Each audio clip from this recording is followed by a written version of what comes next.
kati yetu katika upinzani.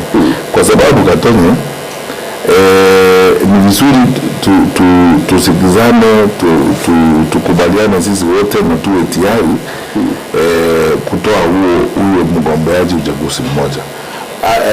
Ikiwa ni leo ama kesho kutwa ama mwaka ujao, bora tu tumekubaliana sisi wote, kwa sababu hata tukimtangaza huyo candidate leo na hatujajipanga vizuri na hatujakubaliana, tutapoteza tu uchaguzi. I'm telling you, kwa sababu unajua kama una watu 6 wanataka kuwa rais, alafu tuende hapo na haraka tuseme tunataka kutangaza wiki ijayo, so lazima tutoe huyu mmoja. You know, the most important people kwati hao watu 6 ni wale 5 ambao hawatatajwa. Kwa sababu lazima wawe na imani na lazima wawe tayari kufanya kazi pamoja na yule ambaye ametajwa. Kwa hivyo hii safari, let us not hurry it, waste time around it, politicize it. It's a tough call and it's a sacrifice to be made. Fortunately for us, this country is used to these kinds of sacrifices. I was even reading, I went back to study the history of independence after the Lancaster House Conference and how our leaders came together, kuja kupanga inchi, alafu uchaguzi uhuru kutangazwa, and so on and so forth. Mzee Jomo Kenyatta kuanza kuunda serikali kama prime minister and so on. It required a lot of sacrifices. Watu kujipanga kuwa tayari kusema sasa tuko tayari kuanza, hata ingawa hatujaweka kila kitu tayari, tuko tayari kuanza. Kwa sababu hata ukingojea kutangaza mwezi wa 6 mwaka ujao, kama hamoja kubaliana, shida mimi nafikiria kusema tu ukweli. And this is the first time I'm going to say this in public. The problem is not William Ruto and Kenya Kwanza and the government. That's not the problem. The problem is building a solid, united, purposeful, inclusive, mature opposition that is trustworthy. Kenyans are not looking for a matatu opposition coalition. You know, a matatu coalition ni ile tu mumekaa kwa gari, because bora tu mnaenda town nyinyi wote. You have nothing else in common except that you are in the same vehicle. That's not what this country is looking for. Because you see, tumepitia hiyo njia before. Unaona shida tulipata wakati wa muungano wa NAK. Shida ikatokea katikati hapo. By 2007 tukienda kwa uchaguzi, look at what finally happened to the country. In 2013, when President Kenyatta and President Ruto came together, URP and TNA formed a coalition. By the time we are going to elections in 2017 under Jubilee, tulikuwa na shida. In fact, it's just that we were fortunate. President Kenyatta took a different turn and attitude towards the differences he had with his deputy. Otherwise, kama angeenda hii style ya huyu president wa sasa, the government would have broken. Sasa Rigathi Gachagua na William Ruto wamekuja pamoja kwa uchaguzi 2022, wameunda serikali.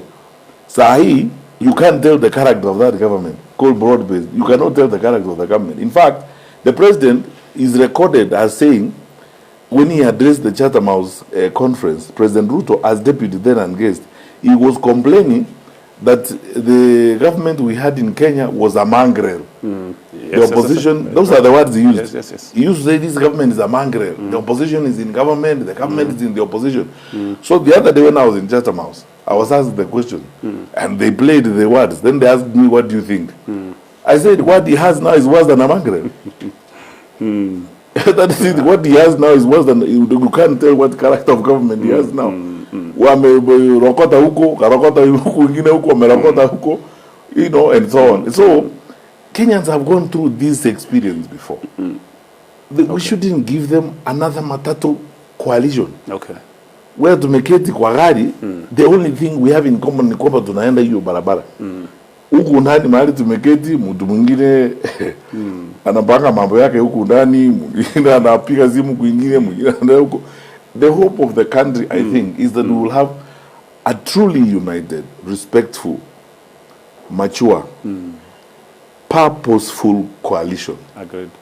Yani tunaamuka asubuhi tunasema tumeamua kama serikali tunataka kwenda namna hii. And then we are agreed on the platform. One of the things that is going to be tough to achieve is to negotiate our platforms. Mimi kama Jubilee naingia kwa meza kusema this is my 5-point plan on fixing the country. Yule mwingine wa Wiper akona mpango wake. Yule wa Linda Mwananchi akona mpango wake. Yule wa DCP akona mpango wake. How do we collapse these perspectives into a platform tuseme sasa hizo point zako 5 na huyu zake 7 na huyu zake 12 tumeweka pamoja, sasa tumekubaliana kwa hii miaka 5 tutapewa nafasi. So kutangaza candidate sasa uende huko useme nimetangaza candidate. Okay, what are we doing? Okay, so tutafika na wakati ukifika, kwa sababu lazima huo wakati utafika, unafikiria ni mbinu gani mwafaka ya kutumiwa? Wengine wamesema scientific, wengine wanasema wekelea numbers kwa meza, show us what you're bringing in terms of total number of votes. What system? You see, again, this is because of too much focus on the flag bearer. Honestly speaking, mimi maoni yangu ni tofauti kidogo kwa sasa. Badala ya sisi kuangazia kila siku, kila ujao tunaamuka asubuhi, nani atapeperusha bendera, nani atapeperusha bendera. You know, shida yetu kama Kenya sahi kwa uongozi wa nchi yetu, na hii ni shida tumekuwa nayo tangu independence, is individualization or personalization of the office of the president. Yani the character, even tulibadilisha katiba kwa 2010, bado hatujabadilisha nia, mfumo na njia ya kuongoza nchi. It depends on the person, so that it looks like it's the person's government. We are so focused on that individual. Why can't we do it differently this time? And I agree with my sister Mother Karua, because she, when the few times when we meet, she is the one who starts by saying, why don't we first of all start by creating a platform and a statement of principle? Okay. You know, tuseme sasa kwa hii serikali, these are the principles we are going to have. We are forming a government, which essentially is going to be like a transition government, a generational movement. We are moving from one generation to another generation.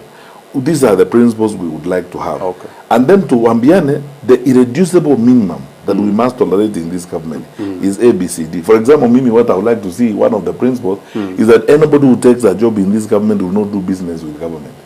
Okay. Because that is how you deal with conflicts of interest and corruption. Sasa tukubaliane zote, we sign up with that arrangement. In that arrangement, we have actually transited from a group to mekua a team. Okay. Now, tukiwa team, when you are playing inside the team, you will discover actually that it doesn't even matter the number that you are playing, because the captain will be a first among equals. Okay. You know, this fixation hii with the individual flag bearer ni kwa sababu ya ile kasumba ya uongozi mbaya. Nani atakuwa mkubwa, so yeye ndiye atakuwa akiambia watu by the roadside, nitafanya hii barabara, nitafanya ile barabara nyingine. The kind of constitution we have, and the reason why we changed the constitution, is because we are walking away from imperial presidency, where the president is basically the one who holds the arm and the knife. Okay. He's the one who decides what's going to happen. We are transitioning, and actually that's what this constitution is supposed to give us, to an institutionalized presidency, where presidency is an institution that is temporarily given to an individual who manages it on the basis of principles outlined in the constitution and outlined the structures of government. Okay. And power is dispersed across the board. So whether you are the Inspector General of Police there, or you are the Attorney General, or you are the Chief Justice, or you are the Speaker of the National Assembly, each one of you has a role in the management of government. Okay. But you see this fixation with the flag bearer, and you know, all of you, including people in the media, we keep discussing the flag bearer. We don't discuss the platform. Okay. What is the platform? What is the basis upon which we are going to form government? Okay. Nataka hapa Mheshimiwa Matiangi, we focus on two scenarios. Scenario one, itakuwaje kama mtakubaliana, mkae chini, you come up with a formula? Our expenditures and the way we spend public resources, it is related to the wastage of public resources and the misdeployment of resources. Okay. Because of that, we are not able to render services to the people. So we think that a constant taxation will give us more revenue, because we are engaged in taxation because we are looking for more revenue to be able to run government and manage our country. Okay. But there are several things we could do so that we reduce our appetite for constant taxation and seeing taxation as the only means of raising revenue for our country. Okay. The first one, reduce wastage. I know governments in Africa na serikali zingine zote Africa kuna shida ya matumishi ya pesa za serikali, lakini ours is in a league of its own. I mean, it's extreme wastage that I've never seen, and it's very difficult to imagine. Okay. Tukitoka State House 2022, annual budget ya State House was 4.8 billion. Okay. Sahi it's 20 billion. 4 years only. You moved from 4.8 billion to 20 billion. Okay. Even if you actually maintained that budget at 5 billion, you have